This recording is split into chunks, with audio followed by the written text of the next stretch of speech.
We got a man. Let me sit down. Start.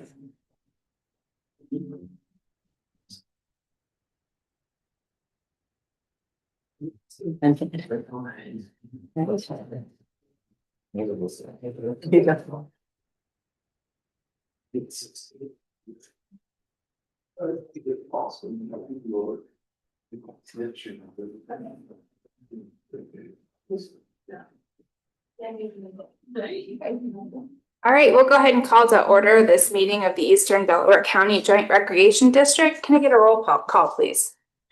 Ms. Watson. Here. Mr. Coy. Here. Ms. Sabata. Here. Mr. Mizzacchio. Here. Mr. Elliott. Here. Ms. Greiger. Here. 6 present. We have a quorum. All right, the first item on the agenda is the minutes from the last meeting. Have people had an opportunity to go look at those meeting minutes? Daryl, as we discussed earlier, I was here for the last meeting or virtually. And that's on the roll call and that's in their minutes. Please update that to Mr. Coy, please. Yes. So we got those 2 amendments. I do see your own. Give everybody a minute.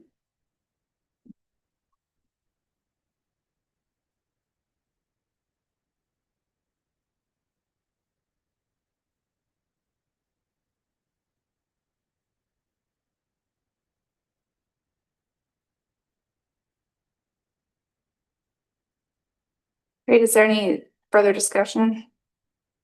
Are you sorry? Sorry. No, good. Okay, Yeah. okay. Is there a motion to approve the minutes? Motion to approve. Second.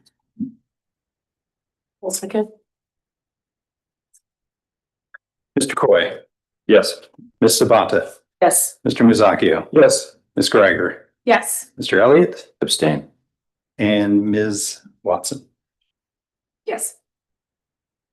5 yeas. Motion approved. All right, the next meeting on the agenda is public comment. Is there anyone here that would like to comment? All right, no one wishing to comment. We will move on to unfinished business. First item on the agenda is the project update, needs assessment and market analysis from Pizzuti Solutions. Great. So let me begin the introductions here. Some of these faces should look familiar to you. They were here when we were talking about the selection of the contractor. So we have been working on, the steering committee has been meeting with the contractor. I've been meeting with them biweekly as well. So they're here to provide an update on that and a little bit of a preview about our discussion on the evening of November 12th. So with that, I'm going to ask Sophia Lanza to come up and start the presentation. And then do you want me to go to the PowerPoint? Is that? Yeah. Hi, everybody. My name is Sophia Lanza. I'm a project manager with Pizzuti Solutions. We're excited to be here today and we want to provide you an update on the work that we've gotten through so far with Daryl and all of his help. And I know Ashley's had plenty of meetings with the board members as well. So I'll briefly touch on some of the engagement updates that we've had going on so far. That second slide, we have a list. It'll be public survey. We've got facility site visits along with some board interviews. So I believe you guys have been meeting with Ashley to go through those. Additionally, with that public survey, you have copies, so I'll keep going. With the public survey, we're trying to get information from participants and residents within the Eastern Delaware Joint Rec Districts. And we're requesting information based on a few different items, including just their demographics, current recreation involvement. So are they part of a community center, a gym, anything like that, along with any new rec opportunities or potential opportunities that they would like to be a part of. So would they even be interested in a rec district or in a community center? And if so, what type of programming would they like to see? So trying to get an idea of the residents and the participants of what they would like to be involved in and what they would like to see. And that final section is just on cost and financial models. So asking a little bit about what they would be willing to pay and information like that. We'll push this out in a few different ways. So we're planning on having it hosted online and we'll have the survey through Survey GP, but if we find that we're not getting a good response, then we do have other opportunities. We can do community mailers through utility billing. We can do any newsletters that are sent out through the municipality. So we're prepared to do a few different options based on the response that we're getting. Followed by the facility site visits, that's that second item on the second slide. And we're planning on taking Daryl and any of the board members that are able to. We're going to a few different sites. So Westerville Community Center, Reynoldsburg YMCA, and then the Fran Ryan Center down in Columbus, Ohio. We thought that all three of these have really good aspects and important aspects that could relate or maybe be important to the joint rec district here. So those include size, having a third party operator, any program options that maybe you guys would want to look into a little bit more. And those will be scheduled for November 10th. We'll be sending out invite to the board members as well once we get those confirmed and scheduled. Additionally, I talked in the board member surveys and interviews. I'm going to turn the presentation over to my two colleagues. So Keith Hall with MSA is going to provide an update with the public meeting on the 12th. And then we have Rick Stein from Urban Decision Group who will talk about the market study and some of the happening that he's done so far. But thank you for your time. If you guys have any questions, feel free to ask. Thank you.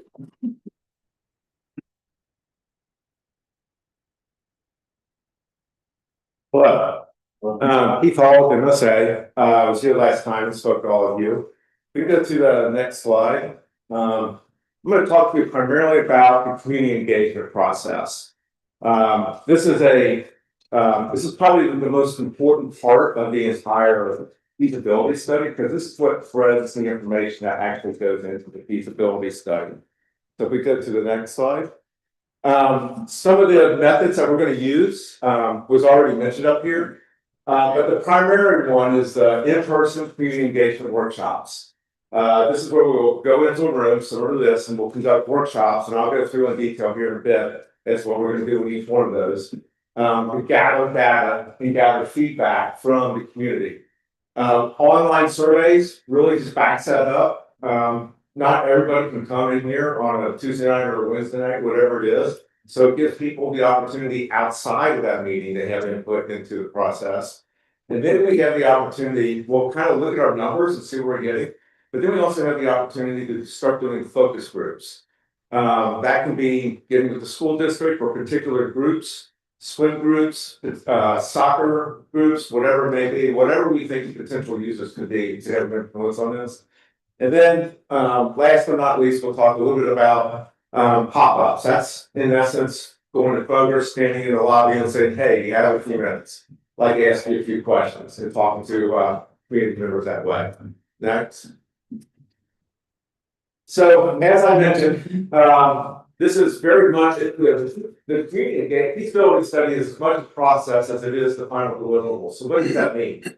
The process that we go through, talking to each other, developing, what we want what this could be, what are our options, everything involved with it. That's the process. The feasibility study itself documents the process.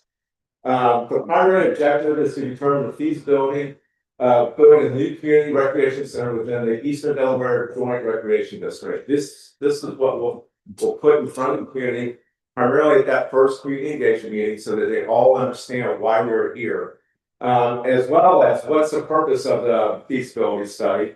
We're going to be looking at the financial aspects of the project, both capital, what it's going to cost to build it, what it's going to cost to operate it. Site feasibility, sites come in many different sizes and configurations with utilities, available utilities, so we're going to have to explore that, to the nth degree. Programming, this is a big one. What do you want in your community center? How many basketball courts? How much aquatics? How many classroom space, exercise rooms, those sort of things. And then what we're going to have the option of what the public perception is. Is this something the public wants? Probably the most critical piece of the whole thing here. After we go through, we decide where it's going to go, how much it's going to cost. Is this something the public will support? Not in the short term, but also in the long term. And most importantly, making sure that participants know that this is a transparent, open process, open approach. We have made no decisions yet. We have been really coming out of this. It's not as much of a decision-making process as it is an exploratory process to see if this makes sense to move forward with. Next slide. So what we are proposing is 3 community engagement meetings. And what's coming up on the 13th, well, thank you, on the 12th is this community engagement workshop number 1. This is really just bringing the community in, telling them what we're going to do, and hearing what their initial comments are. Letting them talk, letting them speak to it, get it on the table, so then we know up front what we will be dealing with to some degree as we move forward. What do they want us to respond to? And that's the most important thing. Whatever we hear in that first one, whatever comes out of it, they're going to be looking to us through this process to respond to it in one way or another. So that's something we will definitely be looking for. We will document the process. What we will do in that meeting is talk about what we're doing. And then we will do some level of what I would call high-level benchmarking. Not everybody knows what a community recreation center is or what it could be.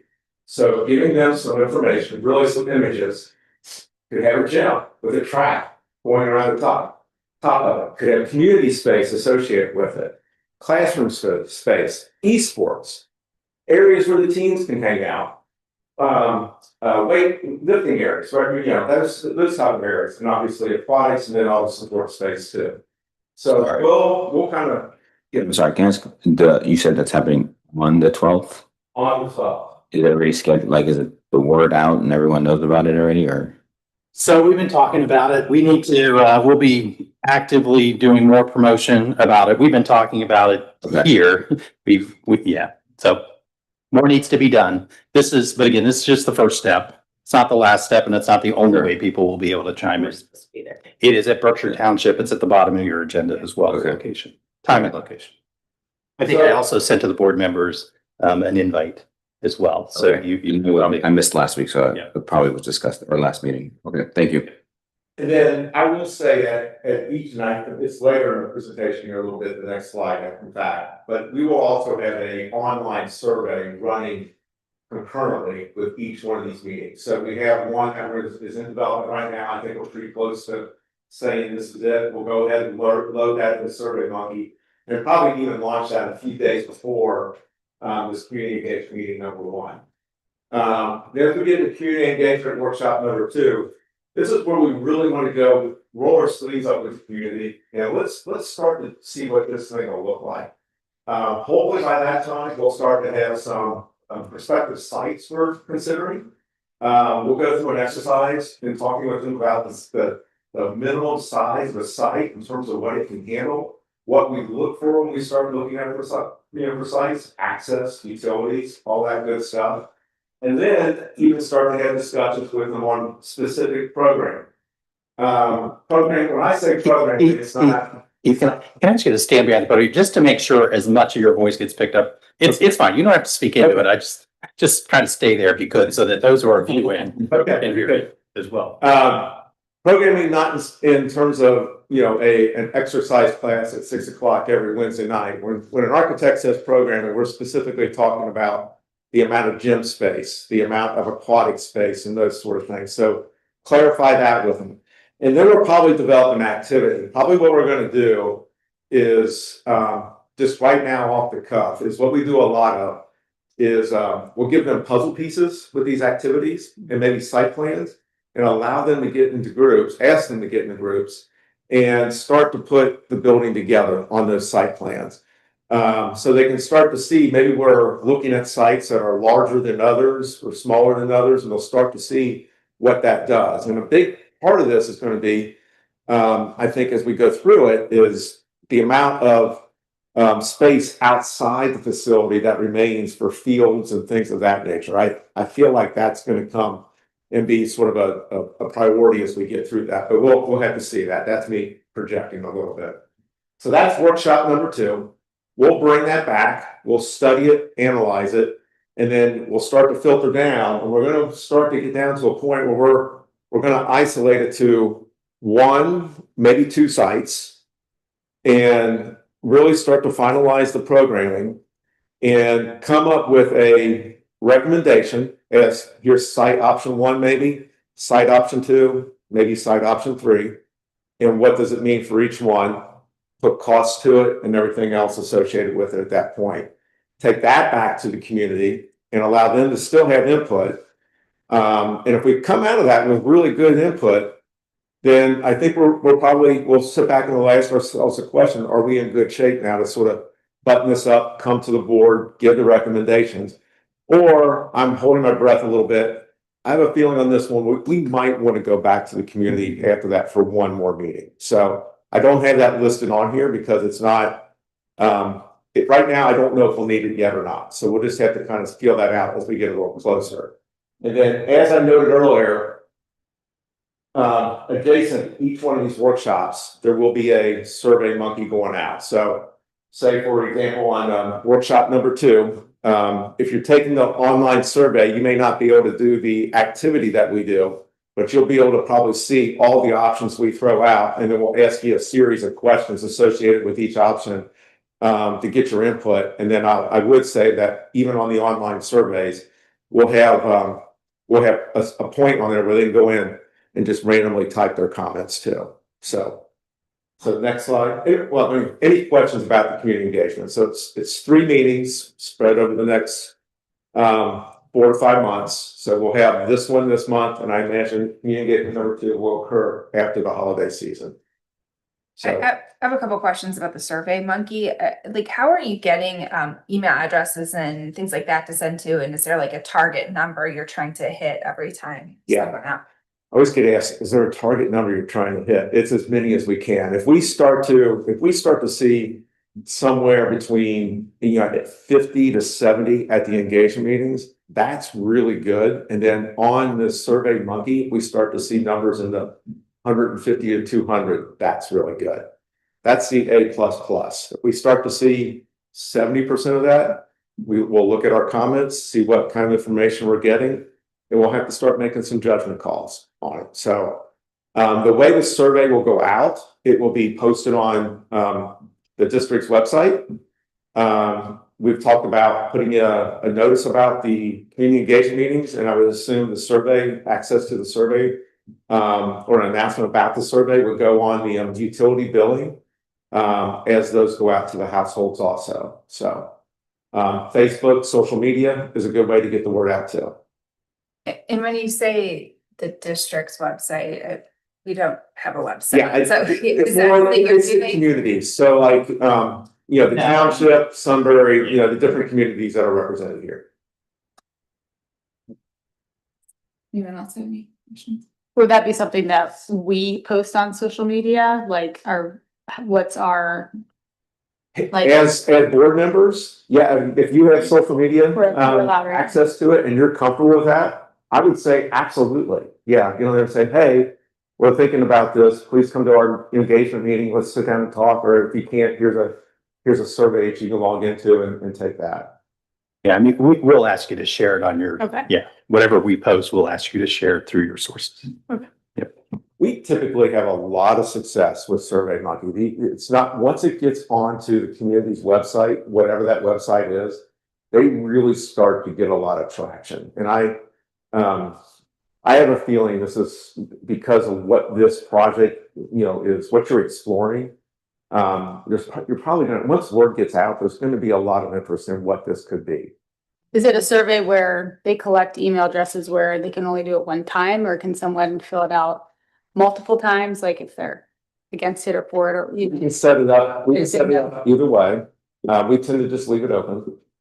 Something like this isn't necessarily weighted one way or the other. If somebody comes in and does something 2 or 3 times, it's always just, that's an opinion of ours. We do ask for contact information when we go to the community engagement meetings. We'll ask for their email addresses and things of that nature. So as more additional surveys are coming online, we'll continue to push them out. So. You mentioned that the Survey Monkey will be provided prior to it, but filling out the Survey Monkey itself may disqualify you from a workshop. Oh, No. that's what I thought. No, Okay. I apologize if that's what I. Okay, never mind. Go. No.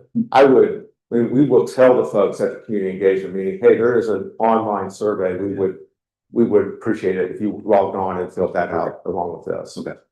And you mentioned it's over the next 4 to 5 months where this will be completed, maybe a fourth one as well. Mhm. Does that still fall under the initial plan of having Yeah. all this done? I think we said 6 months up front is what Yeah. Yeah. Yeah. Okay. As long as we're good. Yeah. Okay. Yeah. Thank you. Yeah. So I mentioned the Survey Monkey, the focus groups. This may be something that we want to step out and do anyway. I think we're going to want to talk to the school district kind of as a sidebar a little bit and find out what they think their needs might be with a facility like this and whether or not it matches up with what we think we want to do with it too. The coaches, students, and whatever, athletic boosters and so forth. Seniors. That's a big group. I'm hoping they really show up at the community engagement meetings. They can be your biggest supporters of something like this. It's interesting, when we did UA, the Upper Arlington Community Center, Pizzuti worked on this with us. They were our loudest adversaries when we came into the room the first time, but then our loudest proponents at the end of the project. And they love the place because of what we brought to the table with them. So they're key to this because they're the ones that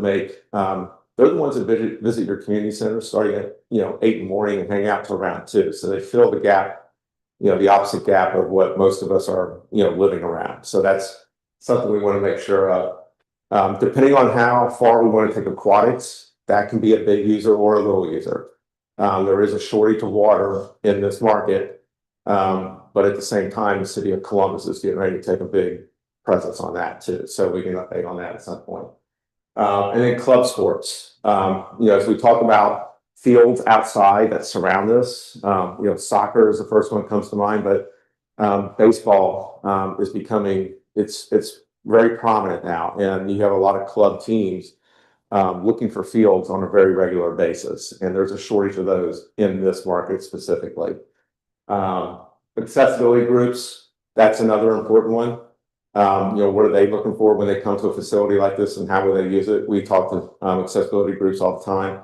There can be sustainability groups if there's some interest there. We'll be more than happy to sit down and talk to those groups, those special interest groups and that sort of thing too. So as we go through this and you're participating in the community engagement meetings with us, it's fine to say, hey, you might want to go meet with this group. I was talking to them on the sidewalk the other day. They have a group of people. We'll go talk to them, and that's great. The more information, the more voices we can bring to the table, the more successful this will be at the end of the day. Pop-ups, we may need to do this, we may not need to do this. I just throw it on there as, let's look at our numbers, let's see what kind of input we're getting, what kind of participation we're getting. If we're feeling like this may make some sense, then we'll come up here and spend a little time going to the right places and seeing what kind of information we can maybe gather from that. And I think that's it. Yes. So any questions? Well, maybe one other thing I would add, Ms. Sabata, you had mentioned this, the steering committee had talked a little bit about it. When you were talking about the focus groups, the stakeholder interest parties, what have you. So again, if you know of particular contacts in any of those areas, start putting the list together now, and we'll be sure to share that with the contractor. And keep in mind, we'll be meeting with this group in particular in between the community engagement meetings too. So ultimately, you are the steering committee, so you are sort of a driving force in this to some degree too. But we'll all use the same information as we make decisions and moving forward. Great. All right. All right, I think Rick's going to come up next. I think several of the items that are in the PowerPoint, I've also given you a slide deck as well. So you'll have something just a little closer to you. So I'll tell you the same thing. Make sure, if you could just stand behind there so people who are watching can hear us. Hey everybody, my name is Rick Stein. I'm the principal and owner of Urban Decision Group. I didn't get to meet you in, I think it was August over there, but I'm happy to be here now. So our firm, we were enlisted to perform market analysis and study the area, so have a better understanding of, what your demographics look like, what some of the preferences are and whatnot. So you can go to the first slide. But, so what I'm here to discuss is really sort of like preliminary information. Like this is what we are going to do and why we're doing it and how we're doing it, and really try to demystify the process and explain, what certain boundaries are, what they mean and what they don't mean. So just for illustrative purposes, to show you where you are geographically, don't already know it. This is you, so you're all in purple in that area. So that is your service area. So your district is comprised of the three entities, Galena, Sudbury, Brookshire Township. So presumably those are people you are immediately servicing. But depending on the quality of the facilities, our hope is that the attractiveness exceeds well beyond the borders of simply the township. So we'll go to the next slide. So here's some just fun facts about this area. So you're roughly 14,000 people currently within this rectangle, but you're growing, as you're well aware, and you're growing at a pretty decent clip. So in 5 years, we expect almost 2,500 more people just to reside within this area. And so we're not even talking about all the development that we know is on the periphery of the township. So the township itself is growing. I think in that 5 year span, I think that came to like 3.7 or 3.6% growth rate, which is pretty good.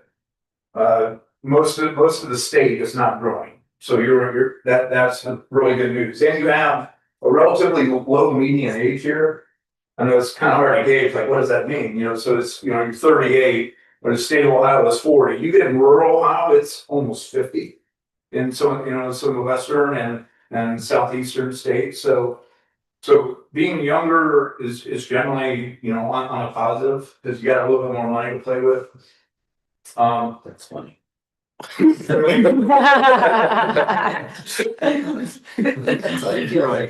Really well educated,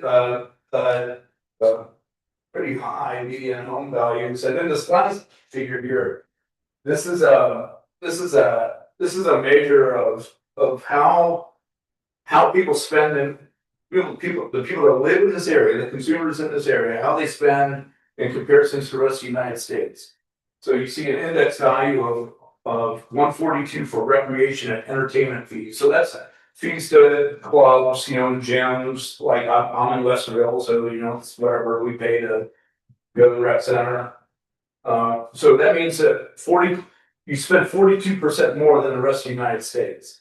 So that's pretty good. But as you're going to see in these other tables, they're depending on where you decide to put bigger facilities, that radically affects the demographics in the areas. We'll go to the next slide.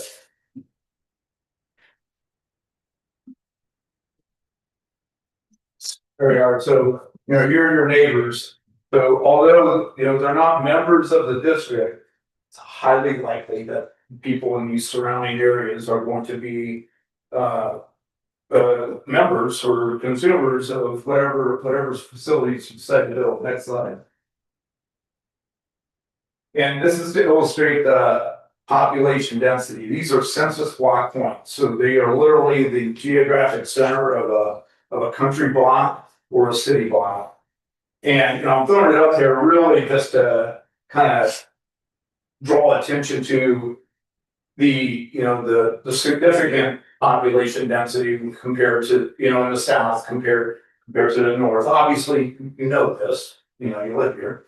But go to the next slide, and we'll see how some of the other factors play a role. And so here are four what we would think would be similar or comparable competing facilities in the area. So it's Westerville, New Albany, Delaware, and Mount Vernon.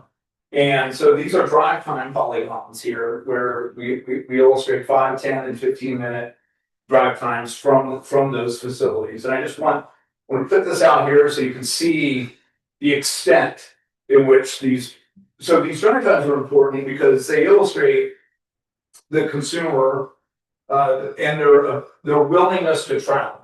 To procure whatever. In this case, they want, they would want, to go to a recreation center, community center. So there's some scarcity with that, right? Not everybody has one. So as things are more scarce, people are generally willing to travel further. But there are other things that impede our travel, like, population density, traffic lights, rush hour traffic. So these are all things that we take into consideration when we're trying to figure out exactly what the market area is. So that's what this is all about. We're trying to figure out what your actual market area is, the area in which we expect the majority, in this case, what means like 75, 80% of the support to come from. So it is going to be bigger than just the joint district here. It will exceed that. But the degree to which it is bigger is what we are trying to figure out. So next slide. So let's start to get a little bit more granular. Here we're looking, we're kind of focused in here on the central part of the township.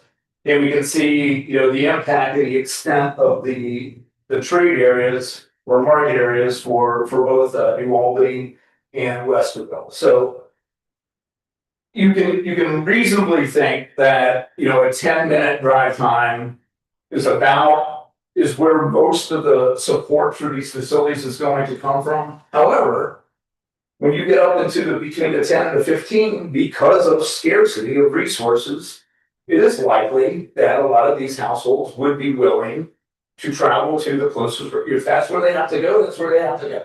So next slide.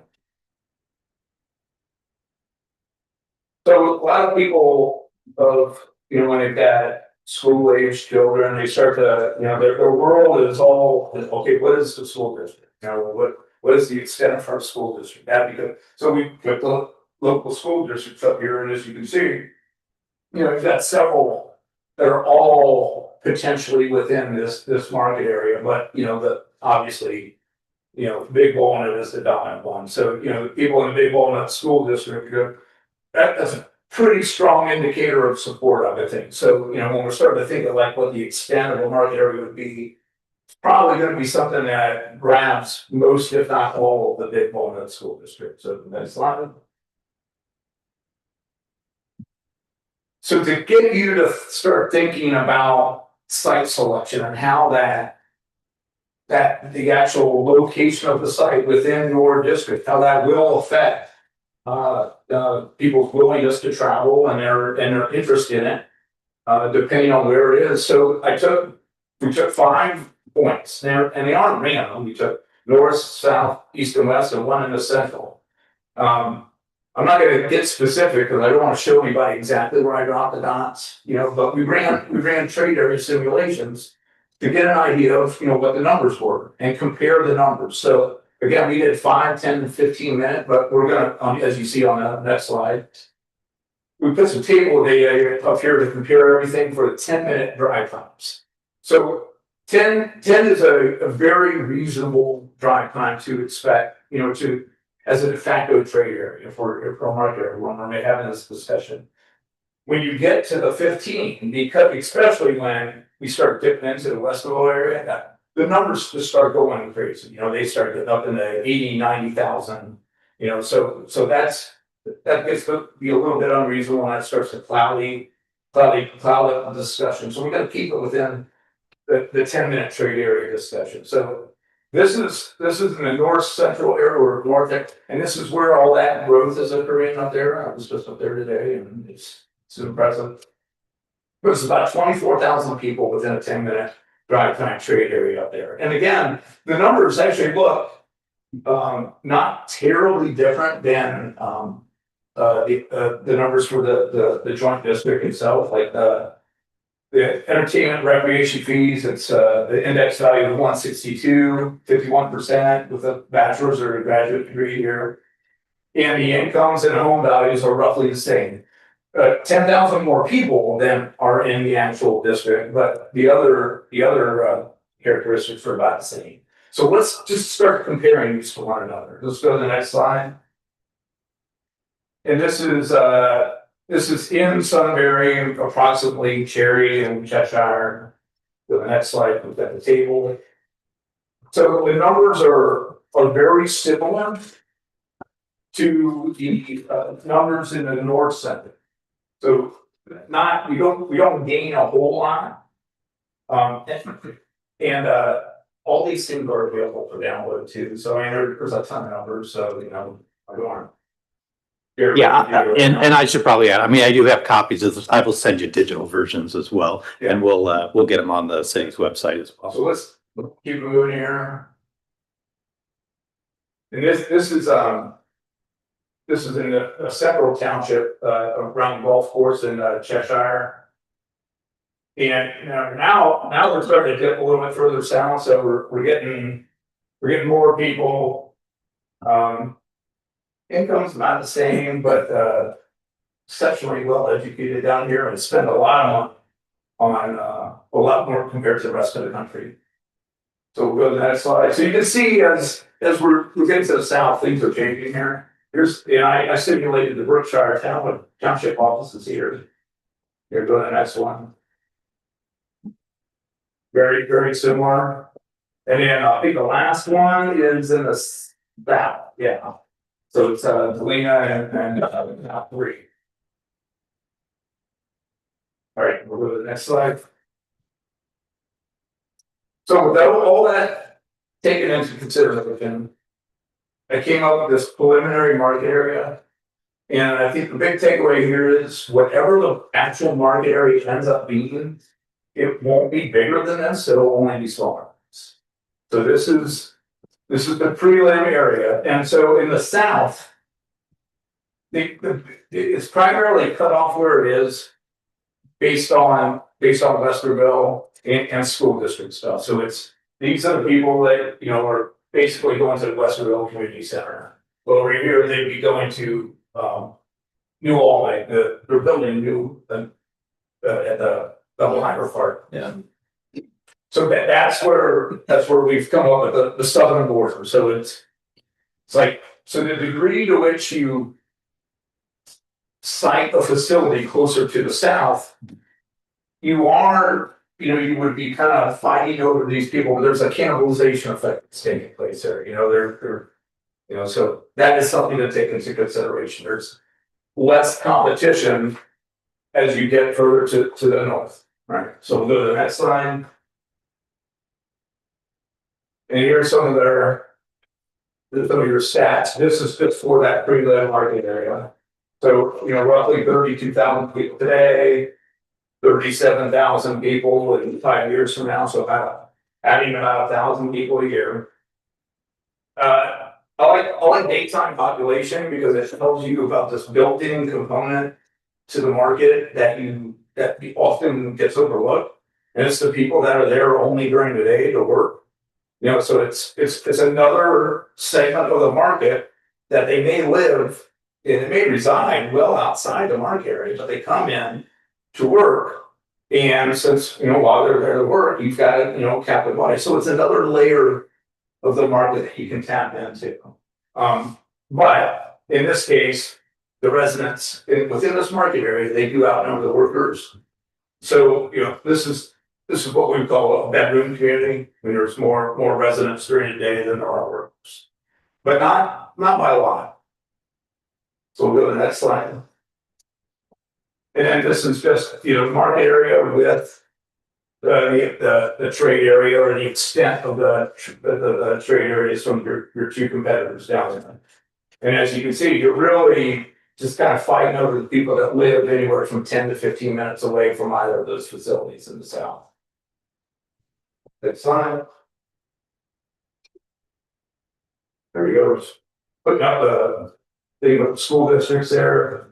Again, whether or not we want to include that area down there, that I think that's a fascinating discussion to have during the community meeting. If we can get people, if we come across folks that live in that area and solicit their opinion, because I'm open to anything. This is a preliminary market area. And finally, we did with the help of Daryl and the World Wide Web. I think I found most of the plan proposed or in under construction projects in the area. So one of the map packages that we did make available for download is I took all those PDFs and then we brought them into our geographic information system and superimposed them on our maps. So we are taking that into consideration. When we're thinking about, potential sites and where to go, like where is the growth? Who constitutes the growth? What is the demographic of, these different areas? And part of this, as you will see, is the ODOT project, the ODOT Sunbury Parkway extension. So that is something that we're taking into consideration. I think that's my last slide. What's the green square rectangle up top on the north side?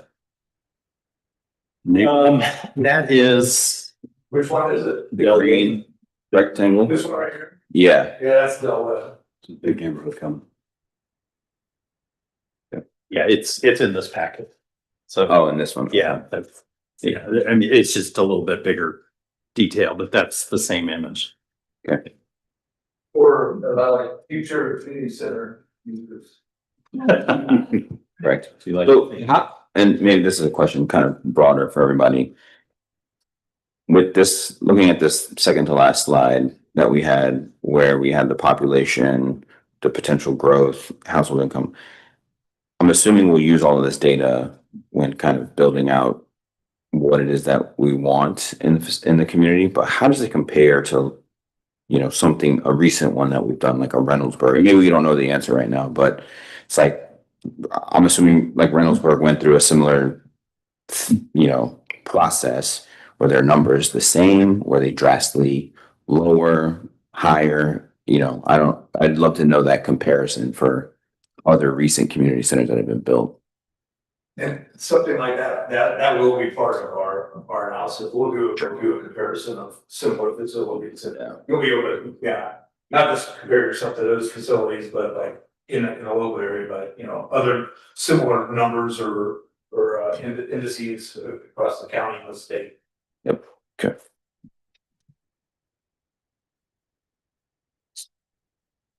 All right, great.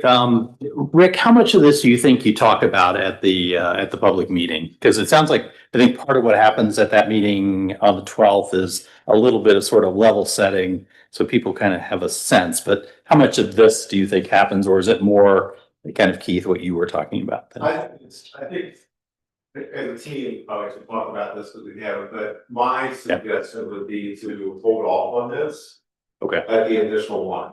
And make it part of the second one, once we have a little more data, a little more, what I would call finite data even the comparisons we were just talking about would be helpful. Because that's when we're gonna download a bunch of information to. All right, now I'm going to make you go to the microphone. I thought you were going to give me a quick answer. The public needs to hear your longer answer. Sorry. No, that's okay. No, I think this is something, this is a lot of data, so I think this is something that we would download to the public in that second engagement meeting, because that's when we're starting to put information in front of them specifically to get their reaction to them. And I think that'll give us some time to allow some of this to formulate, but I do think at that point in time, it's gonna be critical to say the question of, well, Reynoldsburg has their recreation center, and here's what it looks like, here's what it is, here's the number of people it serves.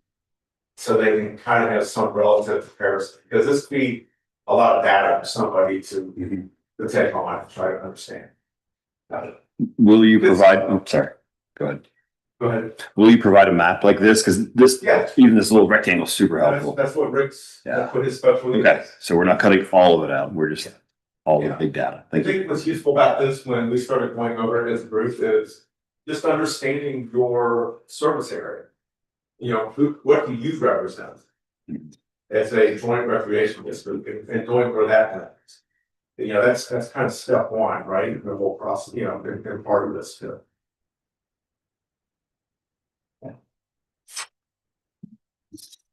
All right. Thank you. Questions for the group? So I have a question. So I was mentioning this project with some members of my community, and they mentioned that North Star might have been talking about a community center. Is anybody aware of that? Look at me. I just lived there. Yeah. Have you heard? I've heard that they're not doing Okay. one. I mean, I just wanted they to, just spent a bunch of money on the clubhouse. I don't think they're doing a gym. I think they consider doing a gym, but I don't think they're doing anything else. So we can call and ask. I'll call and ask. I'll see what they say.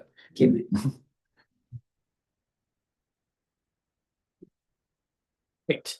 If not, we just have a couple of other quick items to cover. Could you stay for just a minute when I grab you after the meeting for just a second? So just a couple other quick items of business if we're ready to move on. So Okay. we can move on to the next agenda item. Yeah, so New business information. I'm sorry, was there something under new business? Or are we just moving to information? I think we're just moving to information All at right. this point. Yep. Okay, so I did include in the packet, at our last meeting, we talked a little bit about the 2026 budget, but I have been trying to keep you posted on where we stand with the 2025 budget. So the first document that you see in the file or in your packet just shows you the expenditures through October 31st. We're doing just fine. I think we're gonna be fine, at least with respect to the expenditures through the balance of the year. So I don't think we're gonna need to be making any additional adjustments.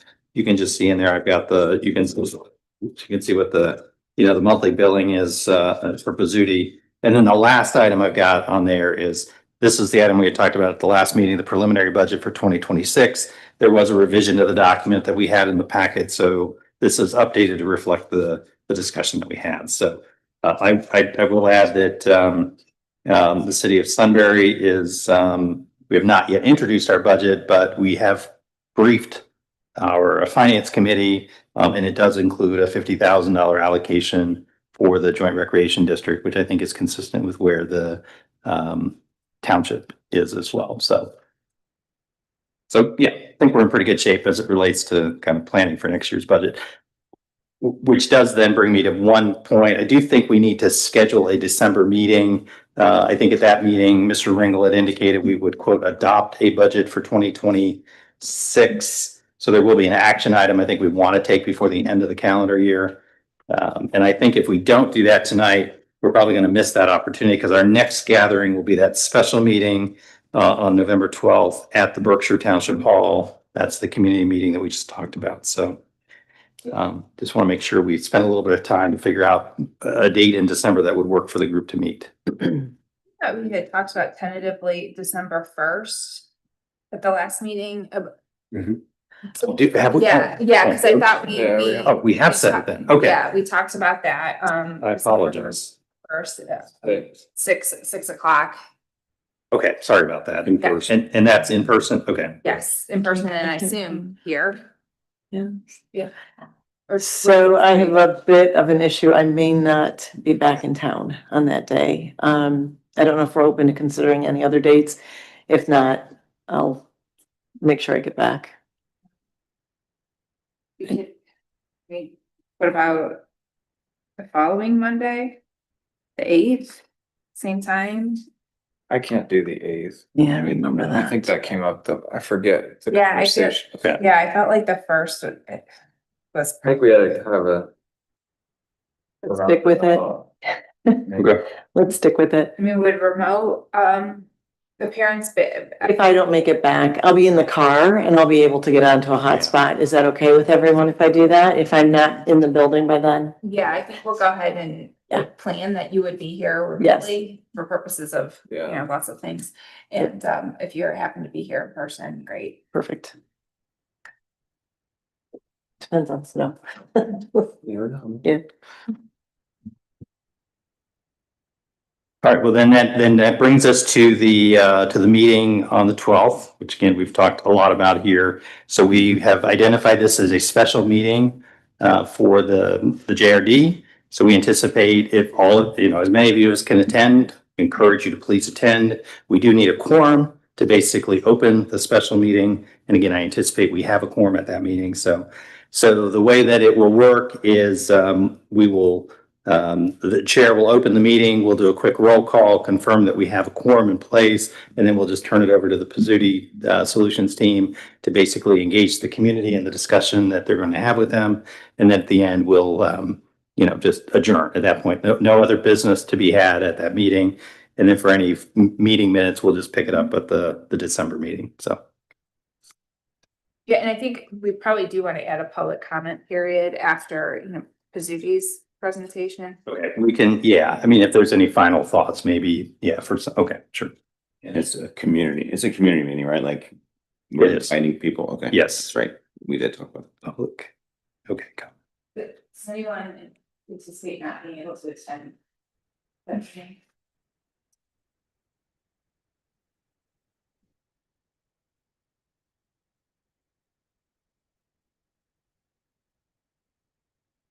That is it then in terms of business this evening. There a motion to adjourn? Motion. I'll second. All right, Mr. Coy. Yes. Mr. Elliott. Yes. Miss Gregor. Miss Watson. Yes. Miss Sabata. Yes. Mr. Mizakio. Yes. 6 yeas. We are adjourned.